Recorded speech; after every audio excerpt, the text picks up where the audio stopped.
We're not going to call this Mackenzie Milton's flu game because you're supposed to win those. Doesn't have quite the same panache as the Michael Jordan flu game. But Florida State comes up short to NC State. Number 19 NC State. Throw that out there. It's a qualifier. This was a quality loss. Florida State falls 28-14 at home. Their second straight loss. They fall to 3-6 on the season. Game that really the first half was as bad of a offensive performance as you've ever seen. Maybe you've ever seen. Florida State comes back out, cuts it to one score a couple times in the second half, but ends up coming up short.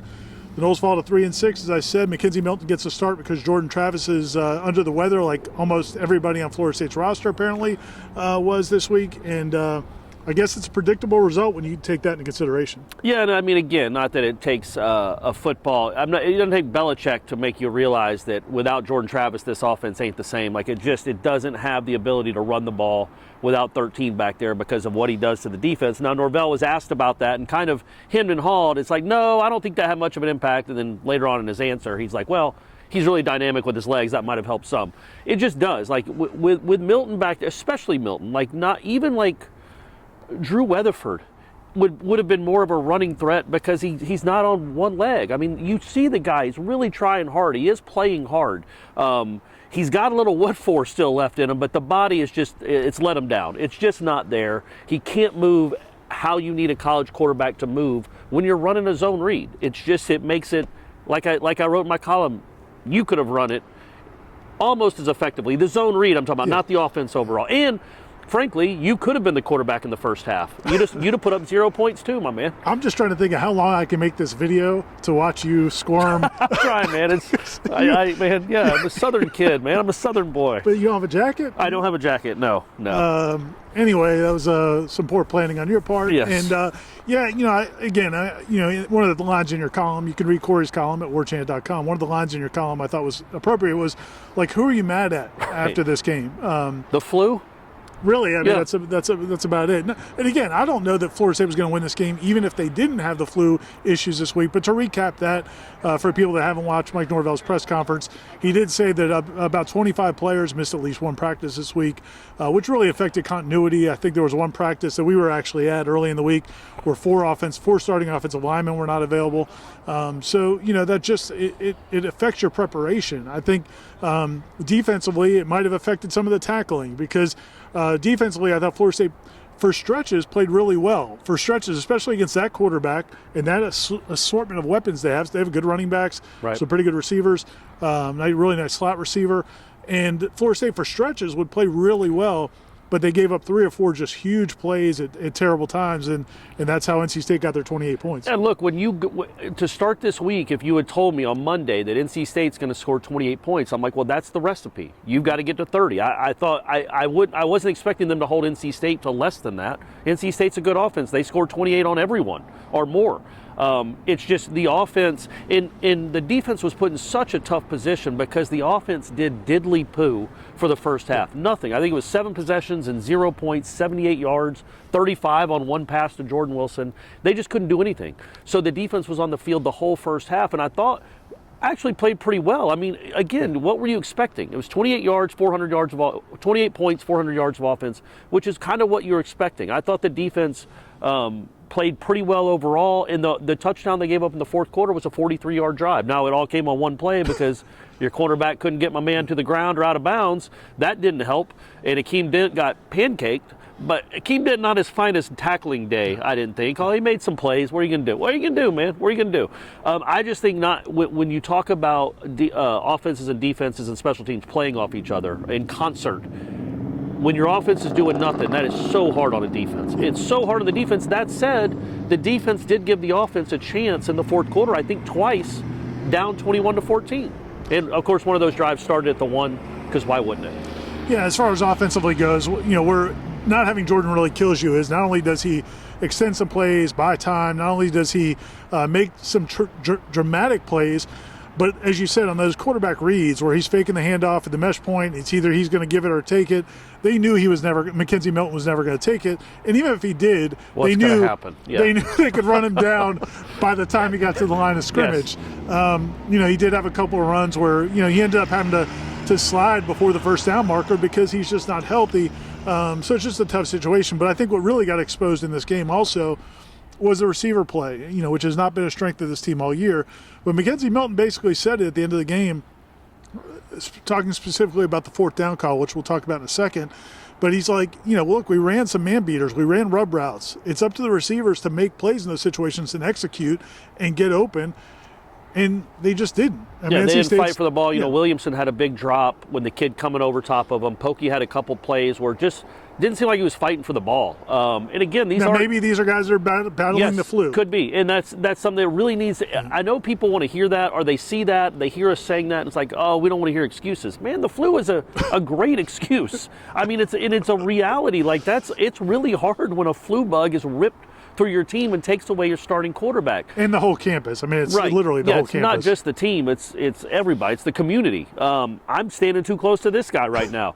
So it's when you think about the direction or the program, and we'll get into the specifics of this game, but I just want to it's hard to even judge this game. Like, I don't even know what to say. Like, I didn't think, the one thing I will say is they did know, they had to have an idea most of the week. For sure. That Jordan Travis wasn't going to play. Yeah, I think they were hoping he would get back.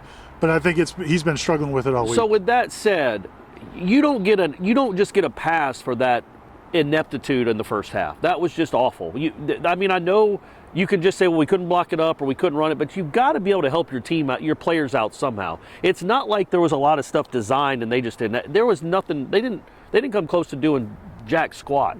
And so that I think you could put a little bit on the coaches, but at the same time, there's only so much you can do. You're missing Gibbons, you're missing Babion. Cam McDonald was out there, but I don't know. He didn't really do much. It didn't look like himself. And then you're missing Jordan Travis. The offense wasn't going to put up a ton of points, and the defense wasn't going to hold them under 28. I think it was disappointing, some of the runs. Not that there were great opportunities to run the ball in the first half, but I felt like the running backs, I don't know, I felt like Jayshon Corbin ran a little bit better in the second half than he did in the first half. Yeah. But also, Mike Norvell showed some, look at Aslan coming through. I don't know if this is a sign of. Is this how I wear it? Like this? This is a sign of mercy. Oh, this feels great. Let's talk for another 20 minutes, Ira. All right, it's a whole new world. But I thought Mike Norvell did, kickstart them a little bit with the onside kick to start the second half, because it looked like special teams, Ira. Yeah, big play. There were some good and bad with special teams. Having some issues catching punts, but that was a big play. The start of the second half with the onside kick gave them some momentum. They punch it in with the touchdown on one of the all-time just bizarre plays where Mackenzie Milton almost gets sacked 2 or 3 times, spins around a couple times. After a horrible snap. Yeah, the snap's on the ground. Yeah. And then spins around a couple times. And then Keyshawn Helton comes around the back of the end zone and he finds him for the touchdown. Keyshawn Helton also had a really big play in traffic. Got clobbered earlier on that drive, which was a nice play as well. So there were some bright moments, but overall, they could never get out of that hole. They could never climb out of that hole, Aslan. Right. But don't you think that a game like this, and kind of the second half last week, it just illustrates it. It just opens up everybody's eyes to like, okay, they've just got to get better talent. You know what I mean? Like you can coach all you want, and Jordan Travis would have made a difference. But what does it say about the talent on your roster? Where going from Jordan Travis, who isn't Charlie Ward, going from him to his backup is like going from Tom Brady to Cam Newton 2020. You know what I mean? Like it shouldn't be that big a difference, but that's how much Jordan Travis's ability to run masks some flaws you have on that offense and on this team in general. But overall, I mean, I know you get tired of hearing it. They do fight, man. I thought they were going to lose 40-0. When I saw that offense go out there and trot out there and punt it 3 straight times, I'm like, what are we doing? Why am I watching this game? But they are fun to watch, and they do rise up, man. They make plays and they stay in a game. They just don't have the overall talent to win games like that, especially without 13. The one play that, there's probably a couple plays that some FSU fans are going to take exception with. The big one was going on forward on 4th and 4, your own side of the field. It's 21-14. It had been 21-14 for like almost a full quarter of play, and Florida State had the ball. They end up going forward on 4th and 4, coming up short. NC State, a couple plays later, 3 plays later, hits a screen pass for 43 yards for a touchdown. Which might have gone 80 yards if that was kind of my point, is I don't know if it would have changed anything if you were further down the field. But anyway, let's talk about that play, because Norvell's definitely getting killed for it on social media. I didn't hate the decision to be aggressive in that situation. What I didn't like was the third down call. If you thought you might go for it on 4th and 4, or in that situation on 4th down, when it was 3rd and 4, I don't like a pass there. I'd rather you run it, try to get the first down on the ground. And if you don't do that, especially then at least, the way you were churning up yards on the ground. Well, you know, maybe on 3rd and 4, they're not expecting it. That's what I'm saying. At least, but if you get to 4th and 1 or 4th and 2, you've got a shot. Yeah. You know, now they have to play for the run or the pass. 4th and 4, they're expecting the pass. That makes it a lot harder. So I didn't like the third down call more than I didn't like the fourth down call. I first guessed it.